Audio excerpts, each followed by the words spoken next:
Nandip Academy, India's top coaching institution for civil services preparation. Join us online to get most enriching experience from best faculty with excellent notes and specially designed courses. To join the batch, download Nandip Academy app from Google Play Store. For more information, contact 9511 280 465.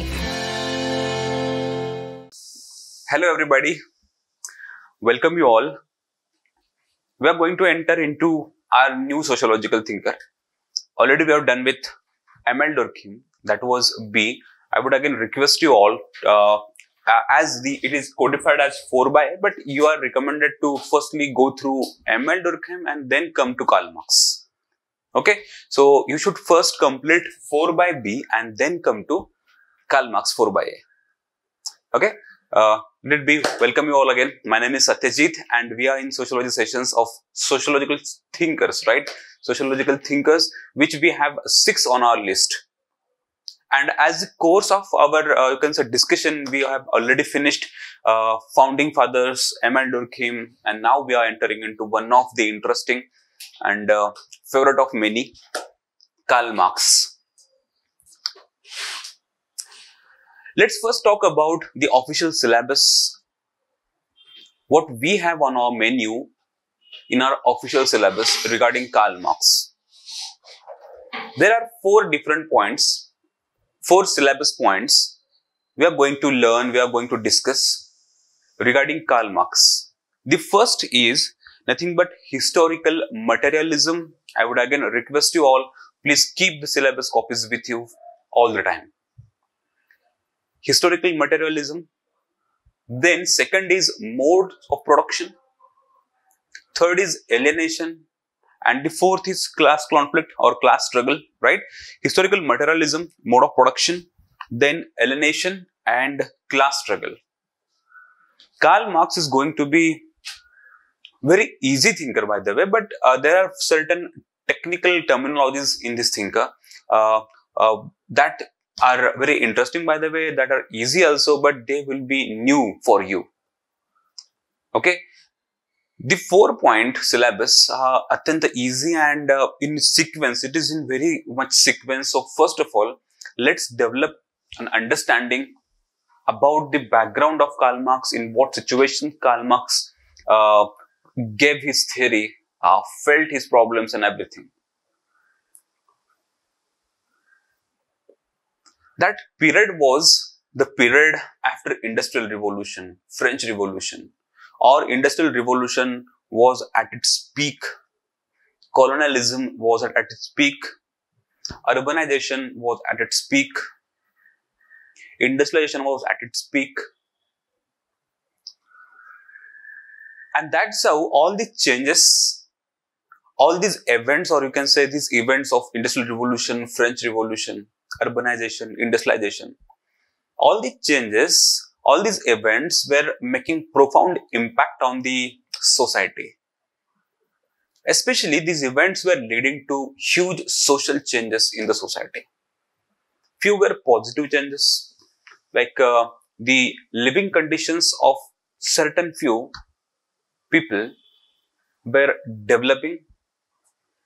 Few were neutral, right? At the same time, many of the problems were detrimental towards human development. People were migrating. Family and marriage institutions and kinship institutions were getting disturbed. The migrated labor was getting exploited in the urban areas. Right? And the exploitation was both in the terms of wage, living conditions, working hours. The civic amenities present in the urban areas were, you can say, very much suboptimal quality level. Poverty was at its peak. Inequalities were rising. Slums-like situations were giving problems to many another set of problems like crimes, domestic violence, robberies, right? Everything that was leading to nothing but these problems was inequality and poverty. Okay, this is the one aspect of society through which society was going on, especially in the urban areas of Europe. These problems were found so profoundly. Okay, poverty, inequality, slum-like situation, exploitation of labor class, high working hours, low wages, right? The working conditions where you can say not matching to the human conditions. And that's how, in the background of that, the Karl Marx was very curious to study these changes or these problems particularly. As you can recall, we have already talked about the emergence of sociology in paper 1, right? Or chapter 1. How sociology emerged, can you recall it? By the way, what is sociology? Sociology is a study of society in which different sociological thoughts or the thoughts regarding society make their place in the discipline of sociology. And these thoughts about society are given by sociological thinkers, right? And if you can recall how sociology emerged out of curiosity. Sociology emerged out of the desire to get knowledge about society.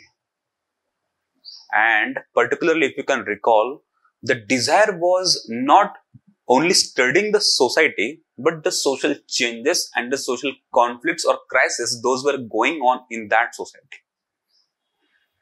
The events like Renaissance, Enlightenment, Industrial Revolution, French Revolution, Commercial and Copernican Revolution, along with Scientific Revolution, all the changes were making huge impact on the social structure, functions, and as society as a whole.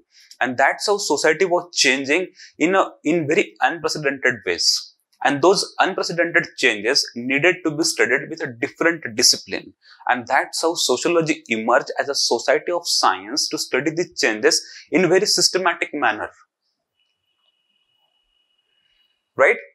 But I would like to recall you the particular word, that is the social crisis. Sociology emerged to study social crisis. First of all, right? Many of the subject area, out of many subject areas, one subject area was the study of the social changes and crisis. Those were going on in the European society out of modernity, Industrial Revolution, French Revolution, and many such other events. Hold on now. Now, we have established the fact that in the paper, of course, chapter 1, what were the negative impacts of the Industrial Revolution and how society was changing on negative lines. How poverty was taking its roots, how inequalities were developing, how crimes were developing or how crimes were happening, right? And these early founding fathers or the thinkers who gave this sociological thought were curious about studying these problems. And out of those sociological thinkers, one important sociological thinker is Karl Marx, who gave, why is sociological thinker? Because he gave his thoughts about society. He studied society, right? He gave insights on the social changes and social problems or crises. He studied them systematically. He studied them scientifically.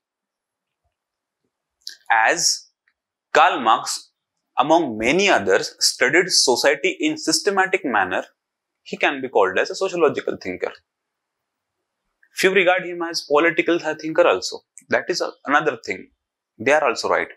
Because his thoughts are in political nature also, economic nature also, and social nature also. Okay, but we will concern ourselves regarding his sociological thoughts, his thoughts about society. What was the background? What was the background in which Karl Marx gave his ideas? the background was nothing but the Industrial Revolution, French Revolution, and such social crises those were going on in the industrialized modern society of Europe. Karl Marx thought that the changes and the problems must be studied in very distinct, segregated or separate manner, systematic manner. And that's how Karl Marx came forth and gave his revolutionary ideas on society, social changes and social crisis. These ideas were truly in revolutionary format that it actually inspired and motivated many revolutions throughout the world, especially in the decolonization era, starting with the Russian Revolution, of course.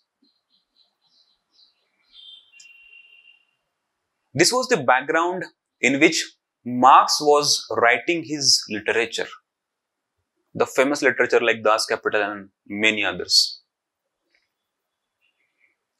He was also the victim of these problems. Many say that his last days were so humble, or so, you can say, right, ridden in poverty. And he was writing in that sense, in that phase of his personal and social scenario. He gave ideas about society, which are called as different concepts, like starting with historical materialism. What is mode of production? A different idea about society. Alienation, class conflict. To sum up, Marx's intention was nothing but to study the changes, study the social crises those were going on in the society at that time, and to study the changes and crises, he must first of all look into the history. Why these problems, you can say, took root, right? What is the source of these problems? And if we are in this phase of society, why we are in this phase of society? Right? Why we are here? That to know that, we must go into the history. How society has emerged. How society has evolved. Right? What made us to come to this phase of the society? And this first idea, the very first idea, about the curiosity of society, about the curiosity of the evolution of society, is nothing but his idea on historical materialism. So what is historical materialism? His idea on the evolution of society, how society progresses, what is the motor of the history. We will learn in that, this first concept of historical materialism, right? Then the you can say society, then of course, as in historical materialism, Karl Marx has established the fact that society has evolved from one stage to another, which Karl Marx technically called as a mode of production. Each stage in that evolution is called as a mode of production. Again, a very technical concept, sophisticated concept that needs conceptual understanding of background concepts, few prior concepts like forces of production and means or relations of production and everything. We will clear those concepts first. Then he moved towards the another idea that with the change in the mode of production, now he is clear with the evolution of society, how society is evolved, and now if you are in the capitalism mode of or capitalistic mode of production, that is the one of the phase in the evolution of society. So we need to study the present phase of mode of production in details. When he studied the capitalism in details, he came to know that the exploitation or alienation was at its peak. The labor class was getting alienated, separated from their produce. If a shoemaker is producing a shoe, in reality, he had no right on that shoe. His job was to just one of that, like stitch the shoe or polish the shoe or color the shoe, that's it. He had no ownership on that produce, which he had produced with his own hands. and that was leading to a different psychological situation in which the laborers were losing the control from their produce itself. That phase or that situation where the separation was from the produce and it was resulting into a psychological situation where the labor itself or the laborers itself, they themselves were losing the control over their own lives. They were getting detached from the social life, individual life, even their own personality, and that was leading to the next problem, the problem called as alienation. And once the laborers or the, you can say the working class will get to know of their conditions of getting alienated and exploited, according to Marx, they will come together. They will join their hands in a class struggle. And through the class struggle, the society will, you can say, overthrow the power of the capitalists. The system will be changed, and thus the mode of production will be changed. That is, we will move from another stage, like from the present capitalistic stage, capitalism as a mode of production, capitalistic stage phase, to the another phase that is called as socialism or communism as a last phase. Basically, Marx's idea on society, how society has evolved and how society evolves or progresses from one stage to another, and in that phase, what particular events take place and how they take place, these curious ideas, these revolutionary ideas forms Marxism. That we are going to study in this chapter. Okay, so let's start with our first topic, the first idea by Marx, that is historical materialism. Okay, let's start with this first. And historical materialism is nothing but Marx's idea on the evolution of society. For introduction purpose, that much is enough now, right? So let's start with our first concept, that is called as historical materialism.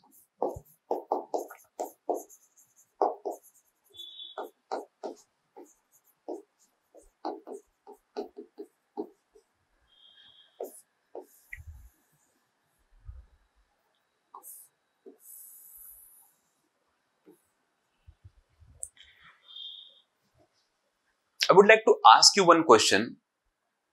Can you just please tell me, according to you, how the society might have progressed?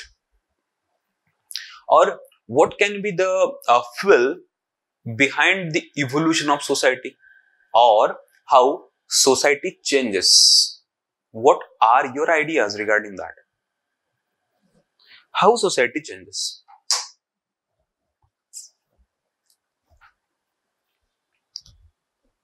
Please think on it.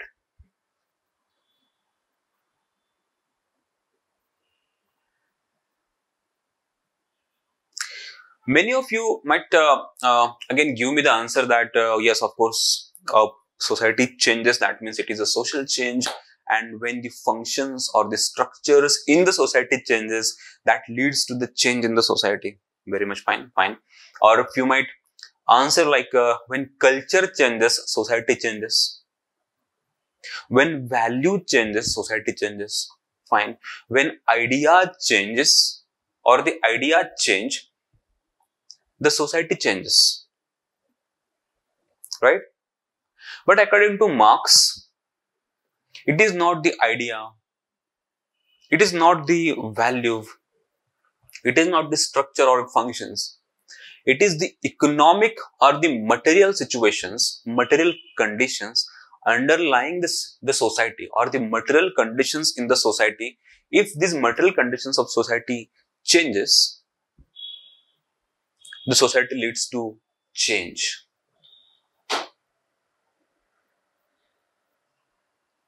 Historical materialism is that explanation given by Karl Marx, which talks about the social change, but in materialistic fashion. Okay, why it is, by the way, called as historical? Because according to Marx, society evolves in different phases historically. Historically, society has evolved in different phases, and why it has evolved or why it has changed from one stage to another, because the material or the economic conditions underlying the society changed, and it led to the another mode of production, means of production, or another stage in you can say the social change. Just like currently we are in capitalist mode of production, or at a time the Marx was in capitalist mode of production. Before that, the Europe was going through the another or the earlier mode of production, that was the feudalistic mode of production. Okay, so that much understanding is fine now. Before we are technically entering into historical materialism as a concept, I would like to start with some foundational ideas, foundational concepts that are required to, you can say, be discussed first, and then we'll technically move towards historical materialism, because we are going to need these the technical understanding of few concepts like factors of production and relations of production. First, we'll discuss that also, right? According to Marx, if man wants to survive, man, according to him, probably is a gender neutral concept, right? So I would use the man word, but it has nothing to do with the gender of the man concept, okay? So man, if he wants to survive, he must produce, according to Marx. Production is the most basic, you can say, the most basic event, most basic act throughout the human history. In the earlier societies, primitive societies, tribal societies, the man used to produce in the form of hunting and gathering, like we produce now in industries and factories, or on in technological or a computer code on C, C++, or many other languages. That is a production. If man wants to survive, he must produce. And the tools, technologies, skills, education with which this production process happens is called as factor of production, or the factors of production. So I am introducing you to a new concept that is called as a factors of production, FOP. I would write it as FOP, but hela asli tat factors of production.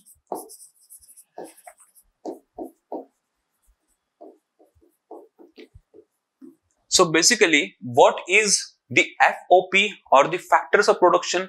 Factors of production are those technologies, skills, techniques, ideas, tools, by the way, with which we produce. In order to survive, man must produce. And factors of production are those tools, techniques, and skills with which the man produces. And the production process or the production activity has been the basic and the most core of the activity throughout the human history. Right? Production. Another concept is production. And when man enters into the production process, he gets involved into some relations of production. Are you getting me? When he enters into the production process, he gets involved, or he himself get involved himself into few relations of production. Just like imagine if I'm teaching now. I have many relations with, you can say, with this academy or the people in the academy. Like we have content team, we have a coordinating team. Like right now I'm standing in front of the camera and one guy is assisting me regarding that camera. He is from the coordination team. There is another team in the management which gives me the idea that at this time you have the lecture in the academy. That is management team. There is another separate team for this, that is called as a digital team, which takes care of the, you can say, video making, editing, and making this content available to you in digital format. My job is to just come here, stand in front of the camera, teach to you people, right? That is, I am producing something, and that's why I am getting involved myself with these many people from the different teams, and these are my relations of production. Are getting me? If you are if you are from a working background, or if you have experience of working in a corporations, again you might agree that when you get into the production process, you get involved yourself into some relations of production. Okay, I am now introducing another concept that is called as relations of production. That is called as ROP, relations of production or relation of production. These three concepts are more important for us. Now, just think of this. Now you are, I think, yeah, of course, we are going to have go through these concepts in more details in the next topic, that is the modes of production. But just for a simple understanding, because we are going to need these concepts while we are learning the historical materialism. What is factors of production? These are the tools and techniques or skills with which we produce, and we produce because we need to survive. Otherwise, the survival won't be possible, right? We need to produce. And the production process is the most basic and the core of all the human activities throughout the history. And that's how when the man involves himself into a production process, automatically he gets involved into some relations of production. And these relations of production are of two types, according to Marx. The relations of production are of two types. The one relationship is between man and man, or within those men, those are living, and another relation of production is with the man and the things. That means, for example, my relation, let's talk about the man and the thing relationship. My relationship is with this board. My relationship is with this pen. My relationship is with this camera. Right? This is man and thing relation. Right? And my relationship with the management guys, my relationship with the, if I'm a laborer, a worker, right? My relationship with the coordinating team, my relationship with the management guys or the editing team or the digital team. These relationships are nothing but man-to-man relation, right? And that's how, according to Marx, the relationship of production have two different variants. That is man-to-man relation, man and man relation, and man and things relations. You getting me? I'm again recalling you. Man, the word man has nothing to do with the gender or the sex particularly, okay? So man denotes man and woman also. We are technically studying Karl Marx in his own words, so let's not be feminist. The man and things are the two types of the relationships. Then he gave idea about the man and man relationship. In the production process, the man and man relationship is basically of one type, that is called as a relationship between haves and the have-nots. Basically, the man and man relationship is in the terms of the ownership over the production. Ownership. Okay. What is the criteria for the man and man relationship? It is the ownership over all the, you can say, the industry, the factors of production, the production, the profits, everything. Who is the owner will define at what position he will be in the relationship. Those who own the means of production, or that is called as the factors and all, or simple words madhe, those who own the material situations or the industry, the instruments and everything, he or the group will be called as the haves. Okay, the haves.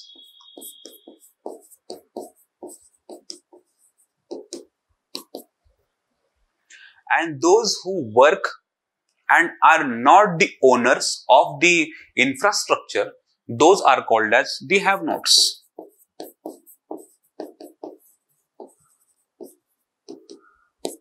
Fine. And this relationship, the man and man relationship, is basically the relationship of the haves and with the have-nots. At the same time, among the have-nots, worker-worker relationship, worker-owner relationship, right? That is called as the man-to-man relationship, basically, which has the criteria of ownership over the infrastructure. And that is called as the haves and the have-nots relationship. According to Marx, these two groups, that is the haves and the have-nots, will have the issue called as the conflict of interest, as their interest will be diametrically opposite in direction. If the have-nots are willing to produce more, if the haves are willing to produce more and earn more and more profits,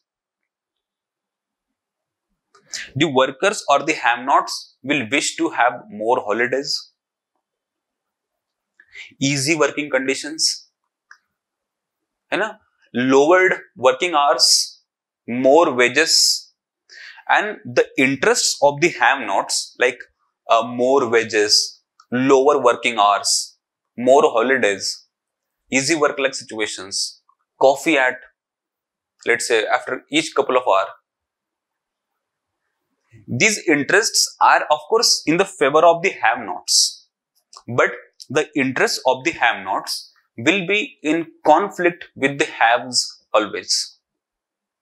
And what are the interests of the haves?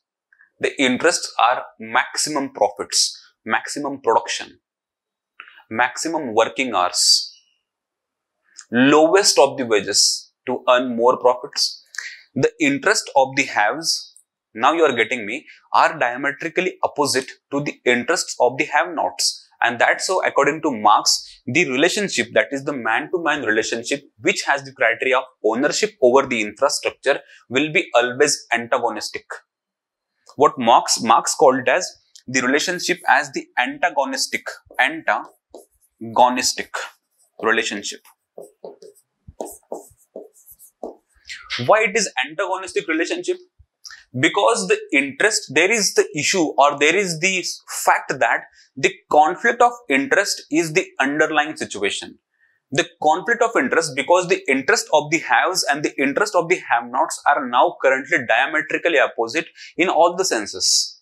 And that's how this is leading to the another problem, or the relationship that is getting developed in the production process is antagonistic type or antagonistic cooperation. By the way, they are cooperating with each other because to earn wages or to live life, the have-nots require wages, and the haves, to live their own lifestyle, they require profits and huge money.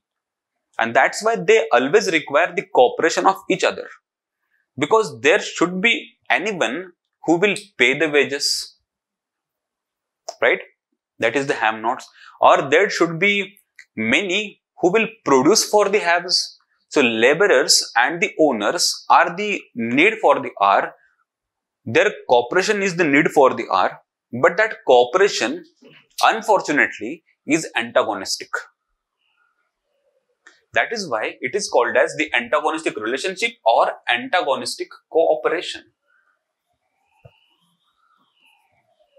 Are you getting me now?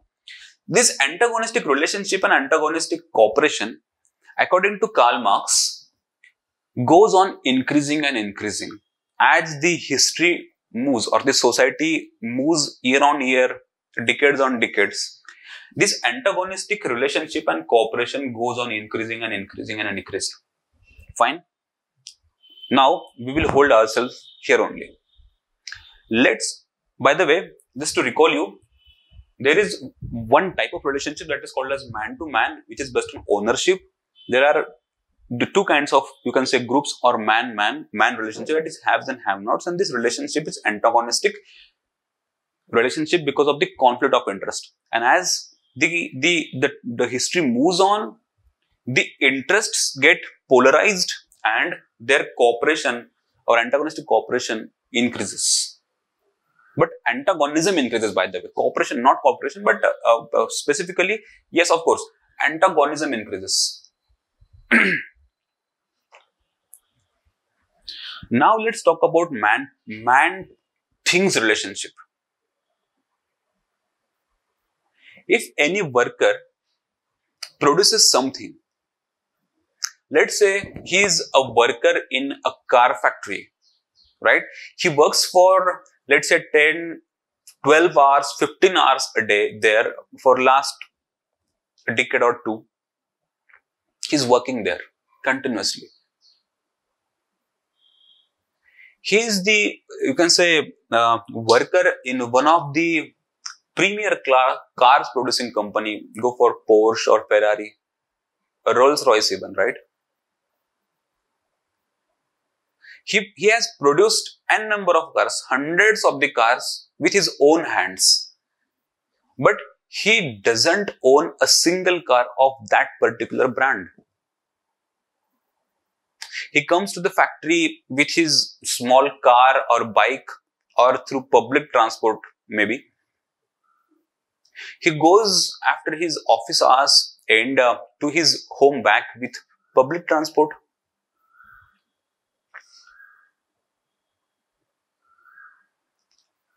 Because he can't afford to own that, you can say, that car. But basically, I'm trying to establish the fact that he has, although he is producing that cars, or although he is producing hundreds of the cars, he has no ownership right on any of that car, or not a single car. Imagine earlier what used to be.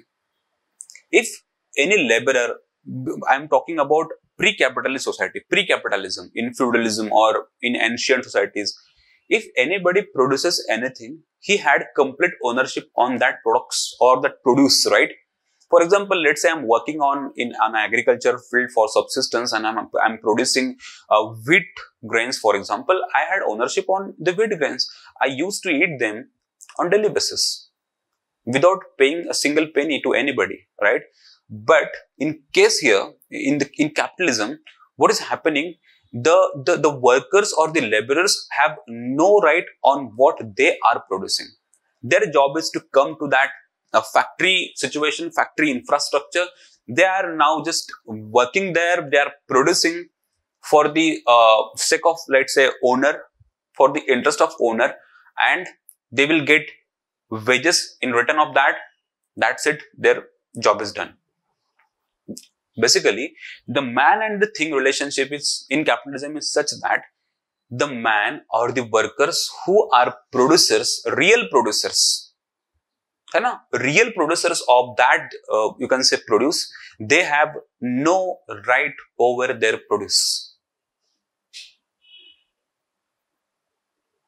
And what Marx called that situation as the situation of, let's say, alienation. What is alienation? You can refer to its dictionary meaning also. But in simple terms, alienation is nothing but separation from anything, like separation from the produce, separation of the laborers from their produce, separation of the laborers from, you can say, the wider social life.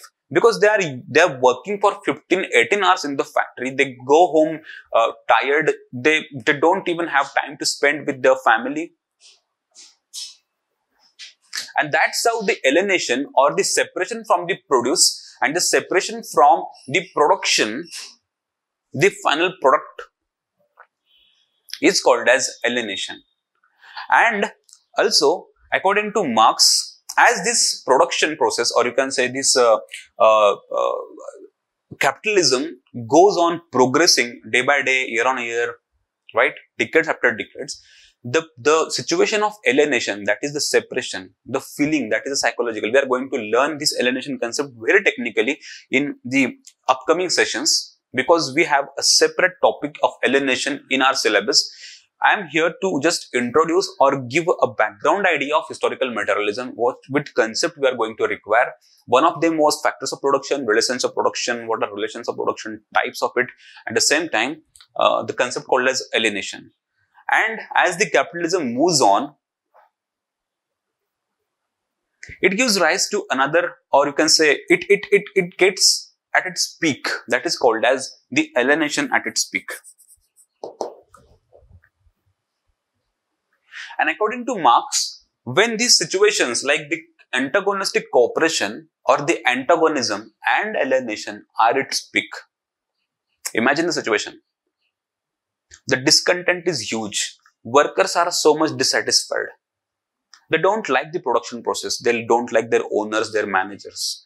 They don't like the situations in which they are living.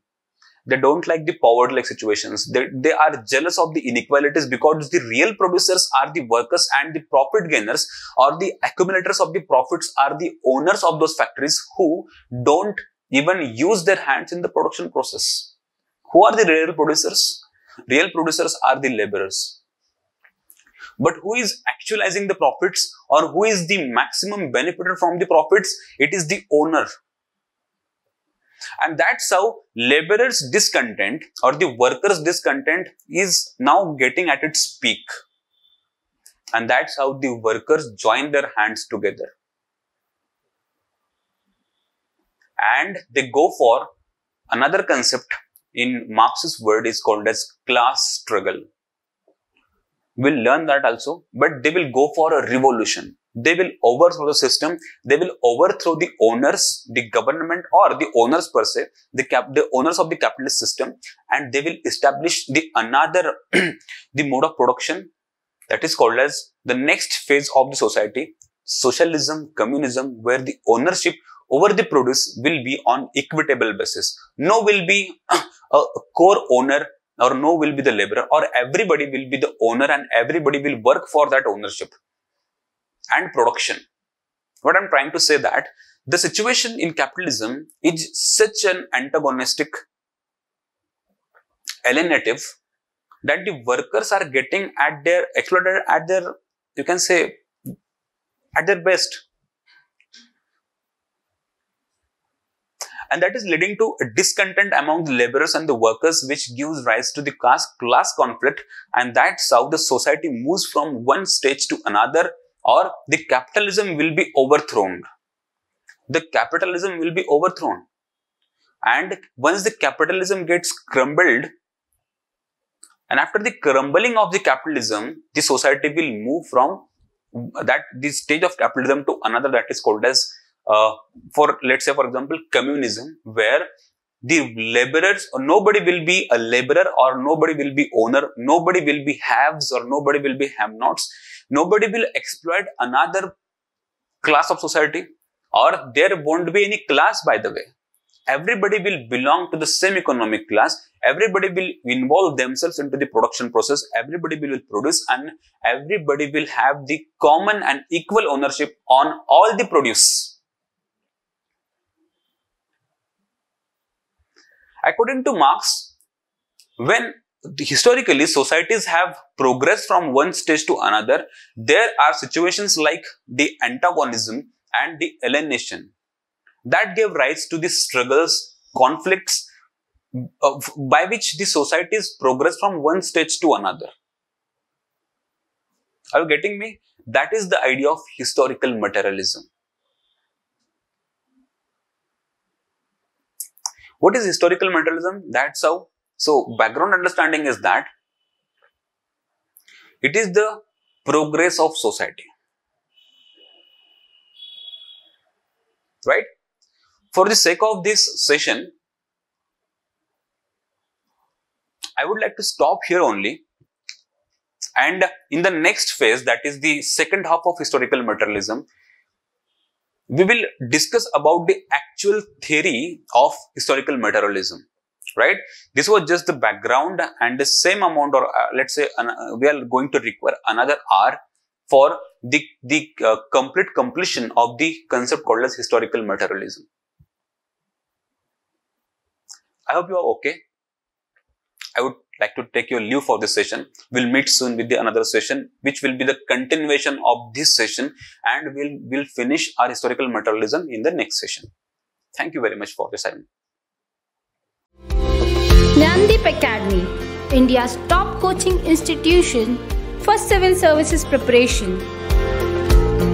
Join us online to get most enriching experience from best faculty with excellent notes and specially designed courses. To join the batch, download Gnandeep Academy app from Google Play Store. For more information, contact 9511 280 465.